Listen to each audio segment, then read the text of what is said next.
Warning: the following video contains explicit language which may be offensive to some viewers or inappropriate for children. The content within this video is intended for mature audiences only.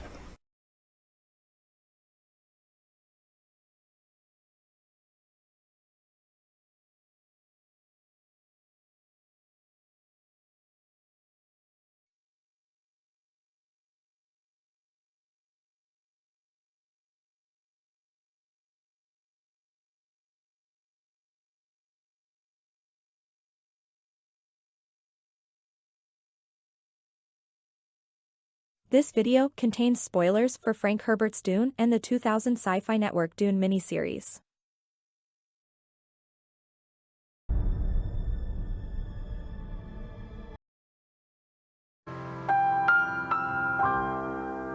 Hello and welcome to this video.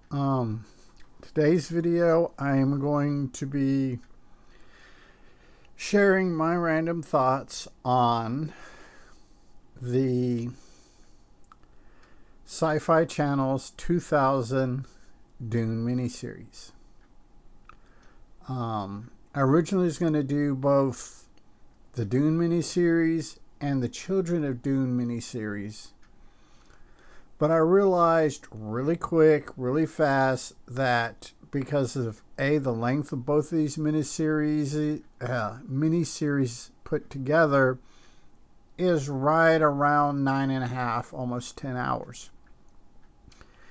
And to try to do one video encompassing both is just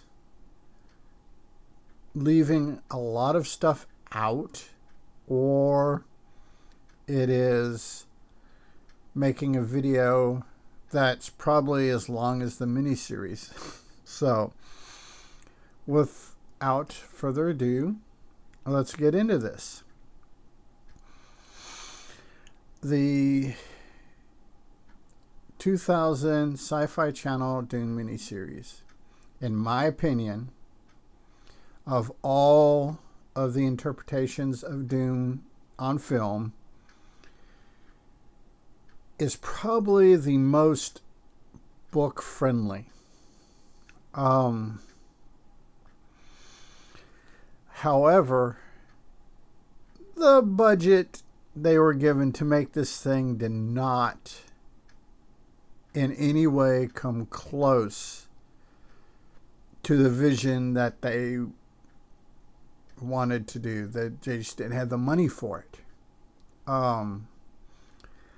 This movie, or miniseries, excuse me, I may refer to movie throughout here because my brain is soft and we've just dealt with 14 days of almost nonstop rain, so everything's muddy, including my brain. But this series is, like I said, it is probably the most book friendly between Lynch's and the latest ones coming out by Dennis, and I'm not even going to try to pronounce his last name because I will butcher it. The current Dune movies. I enjoy all three of them. Each iteration, 84, 2000, 2021/2024 Dune, all have good points, good storytelling. The directors made the best of what they had at the time they had it. Like I said, the budget that was given for this miniseries, which is a little over 4 hours. I think it's like 4 hours and 20 minutes. I'm going to say 15 or 20 minutes, somewhere in that neighborhood. So it's a lot. They had the time to put in the threads from the book that they wanted. You have the main Paul Atreides story, and they had the time to put in some of the other threads from the book that make the book so enjoyable, which I really enjoyed. But with the budget, this looks like something visually that was made on a soundstage on a back lot somewhere in Arizona. I mean, it's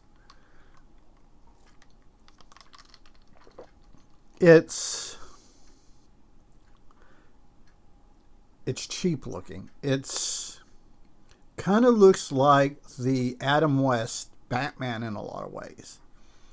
However, what saves this is the writing. The writing was good. The writing, this is some pretty good top tier writing.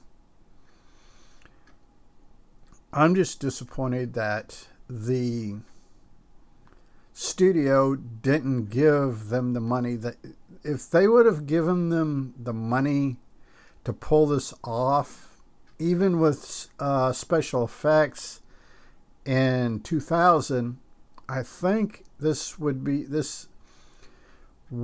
more known, more the zeitgeist, more the active science fiction people. It does have a bit of a cult following, like the Lynch movie, and it didn't rely on stars.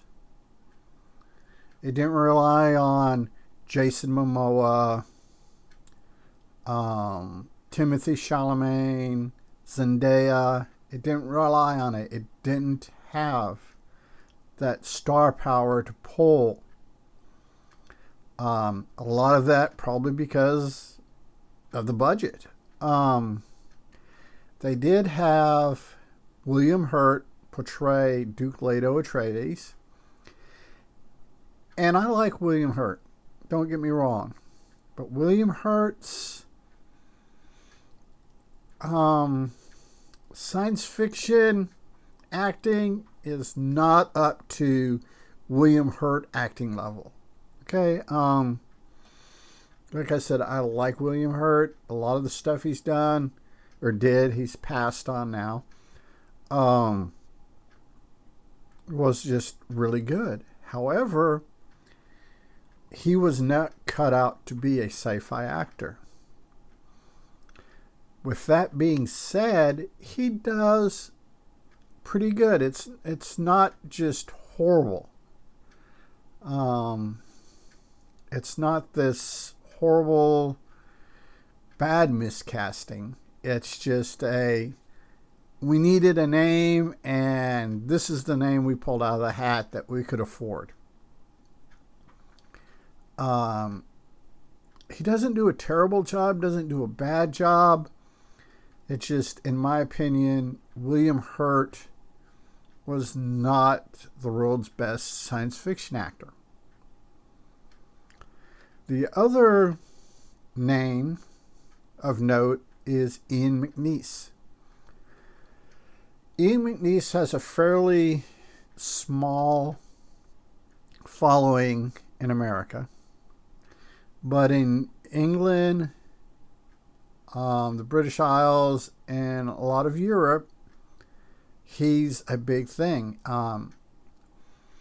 He's a very talented actor, and he does play the Baron Harkonnen and does a damn good job of it. Just gets all the creepiness and all the weirdness of the Baron Vladimir Harkonnen to, he brings it, he delivers. All the others, in all the other casting, were exceptional as well. A lot of them were unknowns, and my computer's getting weird on me. Are all unknowns, and or at least they were unknowns at the time that this was made. A lot of them have went into really good careers in Europe, both Eastern and Western Europe. It's one of those things, and it is a really well written thing. And if you, like I said, it's the color saturation, the way it's filmed, like I said, puts me in mind of the Adam West Batman. However, like I said before, the writing makes up for it. It is really good. It follows Paul, and like the Lynch movie, the actor who portrayed Paul was way, way visibly older than 15. They portrayed Alia much better in this than they did in the Lynch movie. And this is one of the reasons why it has the cult following it has. They portrayed the characters well. The costuming was off the chain. This had some of the craziest, wildest, yet appropriate to the story they were telling.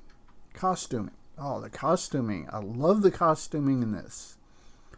The modern Dune versions have more realistic costuming, stuff that would be more to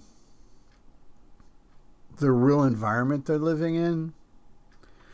And as Herbert didn't go into any really great detail on the clothing in the novels, they did this over the top. I think that, in my opinion, I think this is where 99% of their budget went to, is these off the cuff, off the chain, over the top costumes. And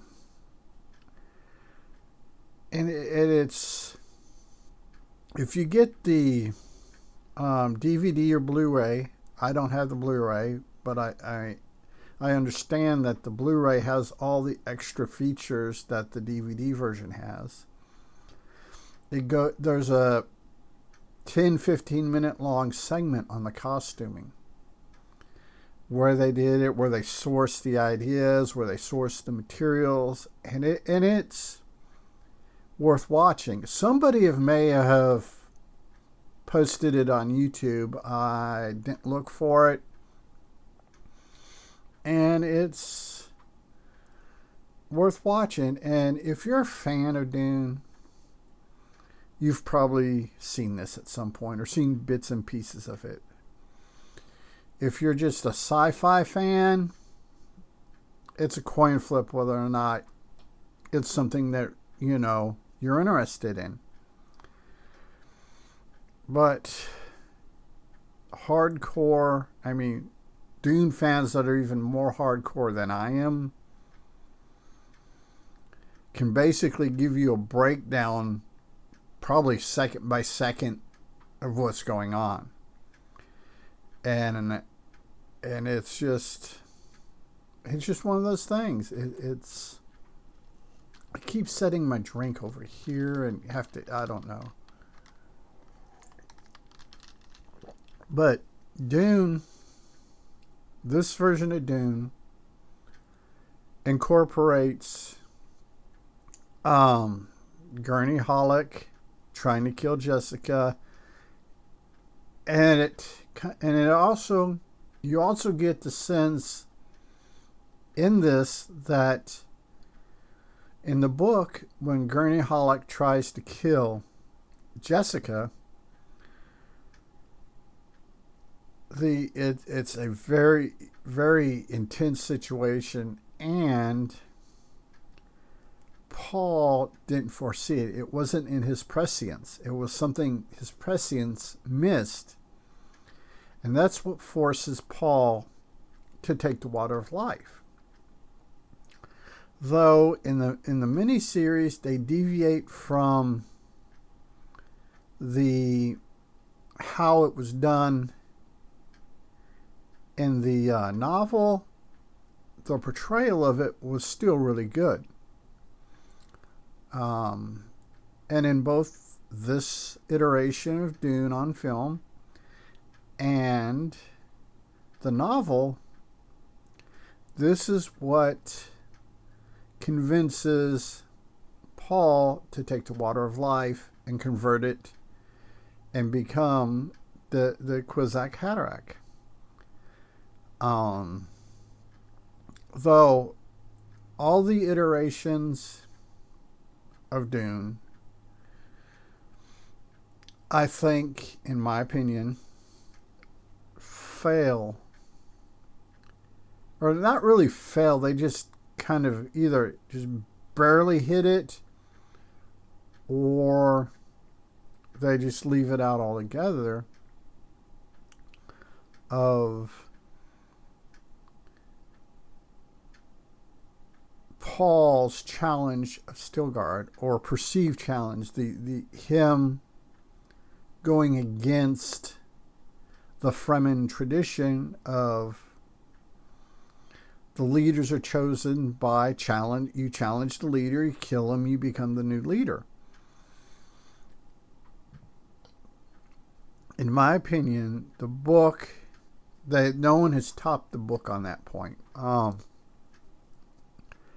It's just one of those scenes, because in the novel, it goes from the challenge, the Paul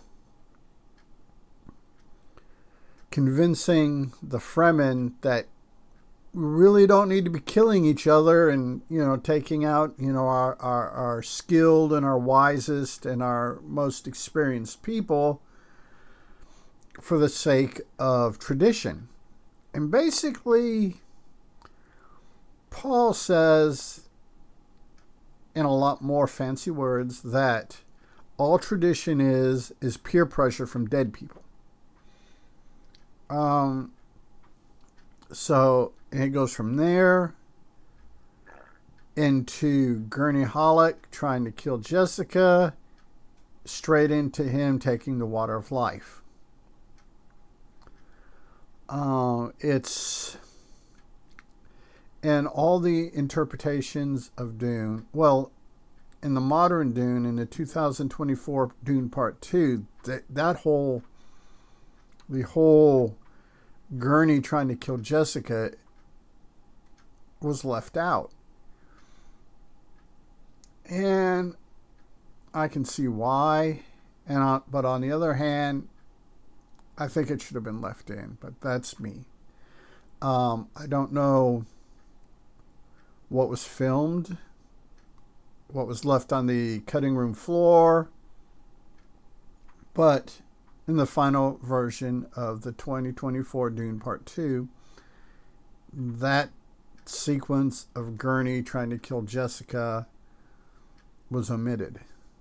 And seeing how the movie is 3+ hours long, I understand. And I'm not holding it as a grudge or a criticism or anything like that. I'm just saying, from my personal perspective, that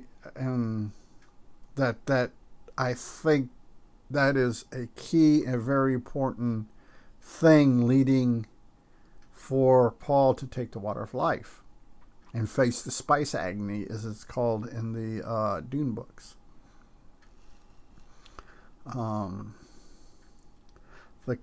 The actor they got to play Gurney Halleck, I'm gonna have to look that up because of the three portrayals of Gurney Halleck, wait, as I do this, I should have done this before I started the video, but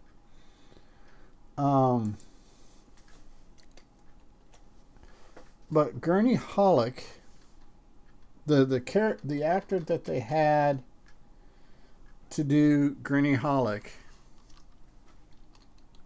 is kind of how I pictured him in the book.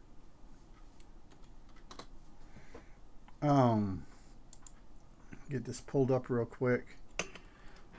He's just, let me see who played Gurney Halleck. Stilgar Duncan. P.H. Moriarty played Gurney Halleck, and his portrayal of Gurney, the way he looks, the way he dresses, his mannerisms, are probably the closest to the way he is in the book. Unfortunately, in all the film iterations of Dune, we don't get any really good scenes of Gurney playing the Balisette. You get a couple seconds, or actually maybe 10-15 seconds in Dune Part 2, but we'll go into that when I cover those movies. I may cover, because of the length of those movies, I may do a Dune Part 1 and a Dune Part 2, but I will figure that out when I get to that. I'll see what's going on when I get there. Like I said, the portrayal of Stilgar, I will try to put the name somewhere around here because I am not going to try to pronounce that. It's spelled, his first name is U-W-E, Yui, I guess. And the last name I am definitely gonna try not to, I am not gonna attempt this. It's O-C-H-S-E-N-K-N-E-C-H-T. Now, he did a good Gurney Halleck. Or not Gurney Halleck, Stilgar. Though my favorite Stilgar in the film iterations is in the more modern tales of the iteration of Dune. Robert Russell played Dr. Yui and did a good job. Dr. Yui's character, in my opinion, was portrayed a whole lot better in this version than the other two versions.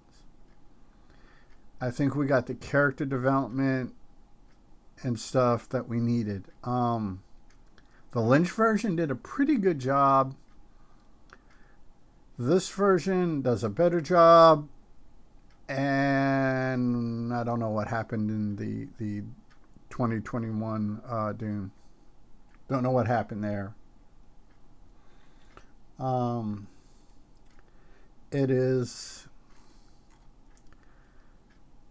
pretty cool that the cast they used, a lot of the cast they used were Eastern European, Central European. And I did appreciate the fact that the Topher Howitt in this movie did not have eyelashes that could kill you from a mile away. In the Lynch movie, I liked the way that they portrayed Thufir, excuse me, been mispronouncing it, Thufir, except the eyebrows. The eyebrows, I mean, the eyebrows in and of themselves in the Lynch version are crazy long. Like I said, there are Venus flytraps going, hey, look, dude, you need to cut that back. So yeah, I did. But the actor in the Lynch version did a good job. Did a great job. So did Jan Valasek. Hope I'm pronouncing that correctly. Jan Valasek. If I'm not pronouncing it correctly, I'm sorry. I apologize. But he did a really good job. Also, like I said, they go into a lot more detail. The Alia, like I said earlier, Alia was portrayed very well. They didn't try to sugarcoat Alia. They didn't try to... Lynch didn't sugarcoat Alia, but this one, she was fleshed out a little bit more. Her psychotic tendencies from being an abomination and being preborn, they don't shy away from it, especially in the climax. They don't shy away from her being basically a psychotic murder baby. A 2-year-old psychotic murder baby at that. Because in the novel and in this iteration, like the Lynch iteration, you have the 2-year time jump from 10-191 to 10-193. And the Baron, her killing the Baron, and her just being, just being above herself and being really, my hair is annoying the crap out of me. Being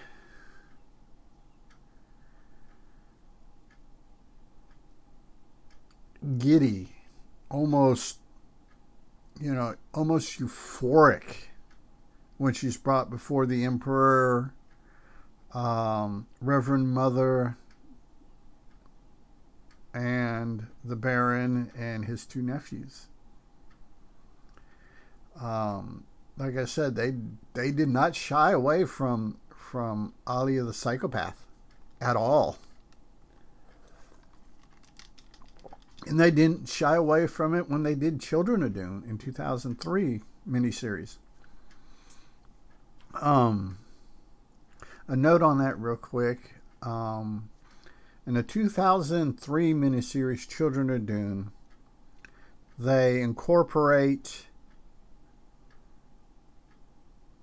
Not really incorporate. They take Dune Messiah, which is the second book, and Children of Dune, and kind of combine them. They take the high points from both books. But when I get around to doing that video, we'll go more into it.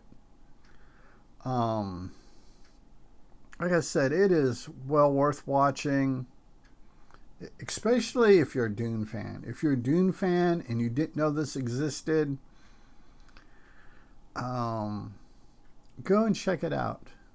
But understand that this is a case of, when watching it, understand that this case is a case of the finance department screwing the director. And they screw the director big time. I like the fact that they pay homage back to Lynch's film with the Baron. And in the book, he has basically suspensor units that basically are just strong enough for him to walk. They don't lift him up in the air and stuff like they do in the Lynch movie and like this movie or this miniseries. But when they made this miniseries, they kind of gave this homage back to Lynch's movie by having the floating baron. And I don't mind it that much. It's a really good homage. It's not something in the novels. It's not something that you would necessarily, if you read it, and and depending on your fanaticism toward loyalty to the novels, whether or not it's something that's going to bother you. It doesn't bother me. It just, you got to chalk it up to director's prerogative. There's a lot of things left out. There's a lot of things changed. Like Irulan, the Princess Irulan, coming to, I believe it's right after, or it's either right after the Atreides occupy Arrakis or right before she comes, and there's a big party, and her and Paul get flirty with each other, and that, yeah, they changed that from the book. The big dinner scene, which Lynch did marvelously in his book, they kind of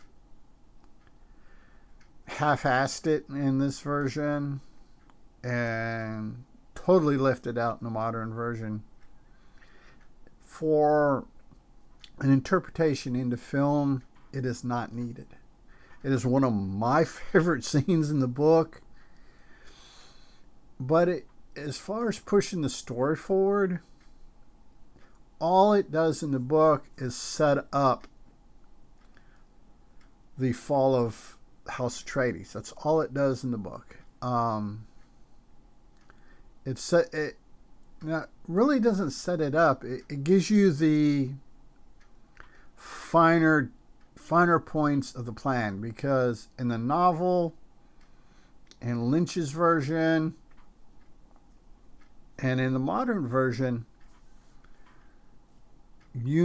everyone knows from the word go that this is a trap, and that the Harkonnens and possibly the Emperor are in league together with this. They're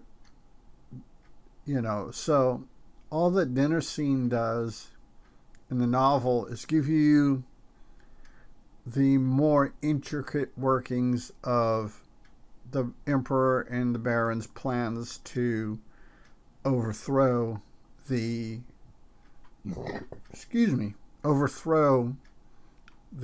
House Atreides. Like I said, it is in the novel, it is one of my favorite scenes, but I can understand leaving it out. But in this version, they kind of half-ass it, and it doesn't come across real well. What they did do with it is set up the Zodakar and set up a couple other things. And the scene in and of itself in the miniseries isn't a bad scene. It's departs from the book. It's one of the few places in this miniseries where they take a huge departure from the book.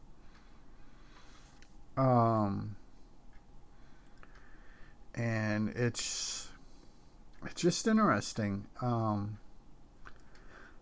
What I'm gonna do one day, probably not too far in the future, once the May 22nd or 21st, 22nd of this year, Dune Part 2 will be streaming on HBO Max. I get no sponsorship from HBO Max. I just need to put this in for the algorithm. But what I plan on doing is I want to sit down and watch one day binge. Start with the Lynch version, go to the miniseries, then watch the modern interpretation. Just boom, boom, boom, back to back, and see what movie does what parts best, because all three of them have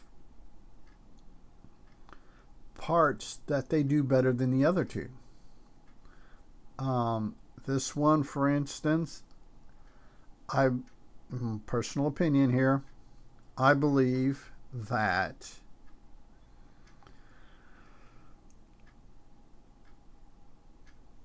this series, what it does the best above the other two iterations, is just the storytelling. Yes, story departures from the book. The director made some choices I didn't personally agree with. However, the overall feel of the telling of the story, the closeness to the book, and if you watch this or go to YouTube and do a search for 2000 Dune Mini-Series, you'll be able to find clips. There's probably a couple bootleg versions of the miniseries that's been uploaded. Watch it. You're probably not. I mean, if you're not a science fiction fan, it's probably not worth buying. You can go to Amazon Prime. I do not get any sponsorship for them for the algorithm to understand. And you can rent it for like $4 or $5. I think it's $4.99 or something. It's just to rent it and watch it. And even if you are a science fiction fan, it may not be your cup of tea as far as science fiction goes. So watching it on YouTube, yeah, the quality is going to be a little bit degraded, maybe. But if you are a fan of Dune, it's worth picking up. With all its flaws, its rough spots, its really cheap sets, it's still worth it. The portrayal, the ornithopters, not that good. That is where the modern iterations of the Dune on film, that's one of the places they shine. They get the ornithopters down beautifully. They do a decent job in Lynch's version. They do them in this version, and they're not bad. They still, in this version, they still have that bug feel to them, this insectoid feel to them, but they don't have the full-on dragonfly. And that I chalk up to budget. Because I imagine even in this day and age, with all the advancements that have come since this miniseries has made in special effects, I still believe that the ornithopters portrayed correctly would be expensive. I don't think that's something you could do cheaply, and when you don't have the budget for it, you got to do with what you got. I mean, you got to play the cards you're dealt. And the people that made the miniseries were dealt a really bad hand by the finance people. So, like I said, it has its flaws, but is the most book accurate version of Dune, in my opinion.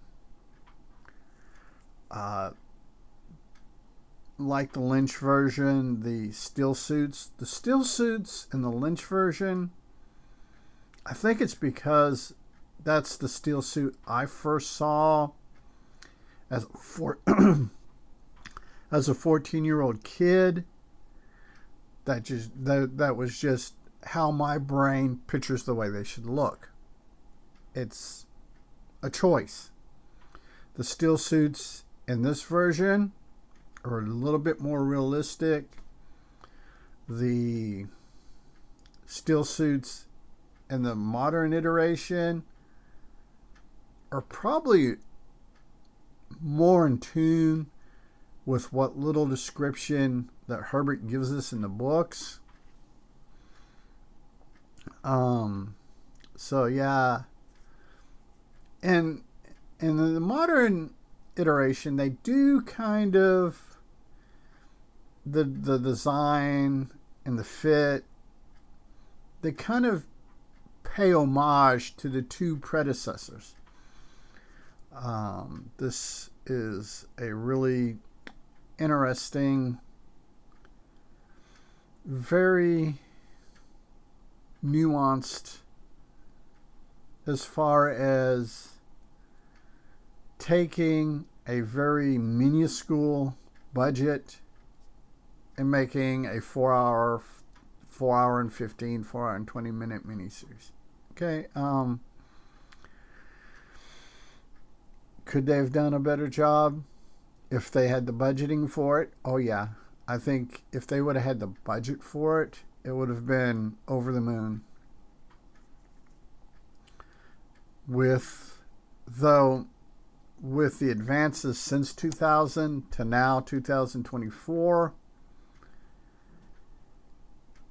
the modern iteration would still look better and still have better special effects. However, I think if they would have had the budget, they would have been given a good, decent budget, and the studio wouldn't have Ralph Bakski'd them. I may have to do a video explaining that, but and the Reader's Digest version of a studio Ralph Bakski and somebody. Ralph Bakski made a lot of really controversial movies, did a lot of rotoscoping in his movies because he would be promised a huge budget, start filming, and get it cut way in, like 75% of his budget cut and moved. So Ralph Bakski made a lot of really thought-provoking movies that kind of to the modern, well, even when they came out, his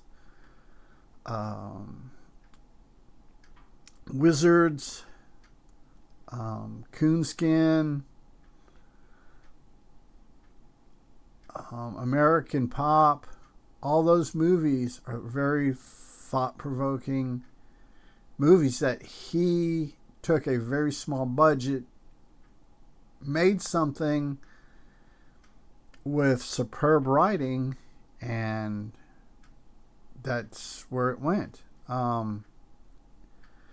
It doesn't have the best look to it, but it has some really over-the-top storytelling, and that's when I refer to a studio Ralph Bakski and somebody or pulling a Ralph on them. That's what I'm talking about. They were promised one thing, given another thing, and told them to deal with it.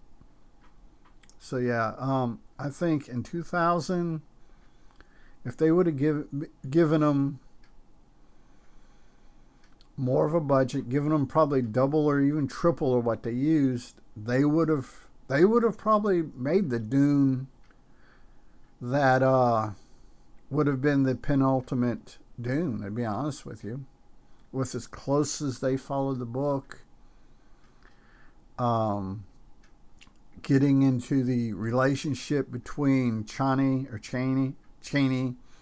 and Paul, their first son, the tomb with Duke Leto's skull, and all of that kind of stuff, getting into those nuances.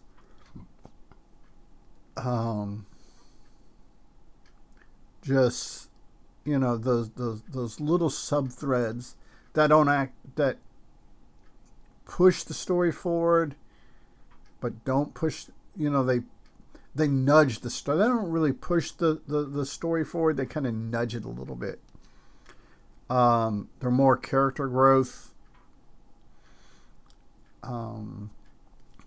And it's, you know, it is worth going out and checking out. So until next time, everyone be good human, be good to other humans. Peace. Hey, it's 10 p.m. Do you know where your children are?